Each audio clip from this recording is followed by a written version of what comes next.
Power star Pawan Kalyan హీరోగా నటిస్తున్న latest చిత్రం ఉస్తాద్ భగత్ సింగ్.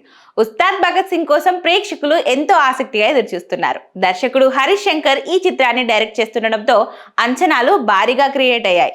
ఈ కాంబినేషన్ లో వచ్చిన గబ్బర్ సింగ్ ఇండస్ట్రీ హిట్ గా నిలవడంతో ఇప్పుడు మరోసారి ఆ మ్యాజిక్ ఉస్తాద్ భగత్ సింగ్ తో రిపీట్ చేస్తారని అభిమానులు ఆశిస్తున్నారు. అయితే ఈ సినిమా రిలీజ్ డేట్ ను సంబంధించి మేకర్స్ తాజాగా ఓ క్లారిటీ ఇచ్చారు. ఉస్తాద్ భగత్ సింగ్ చిత్రాన్ని గతంలో వాయిదా వేశారు. దీంతో ఇప్పుడు ఈ చిత్రాన్ని మార్చి 26, 2026లో రిలీజ్ చేస్తున్నట్లు మేకర్స్ తాజాగా వెల్లడించారు.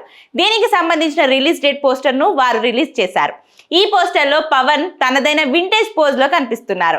ఇక పవన్ కళ్యాణ్ లుక్స్ ఆకట్టుకునేలా ఉండడంతో ఈ సినిమాను ఎప్పుడెప్పుడు చూద్దామా అని అభిమానులు ఆతృతగా ఎదురు చూస్తున్నారు. ఈ సినిమాలో పవన్ కళ్యాణ్ ఓ పవర్ఫుల్ పోలీస్ ఆఫీసర్ పాత్రలో నటిస్తున్నారు.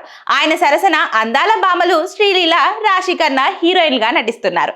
ఈ చిత్రానికి దేవిశ్రీ ప్రసాద్ సంగీతం అందిస్తుండగా మైత్రి మూవీ మేకర్స్ ఈ చిత్రాన్ని భారీ బడ్జెట్ తో ప్రొడ్యూస్ చేస్తున్నారు. ఇక మార్చి 26వ తేదీన రిలీజ్ కానున్న ఉస్తాద్ భగత్ సింగ్ బాక్స్ ఆఫీస్ దగ్గర ఎలాంటి సెన్సేషన్ క్రియేట్ చేస్తుందో వేచి చూడాల్సిందే మరి.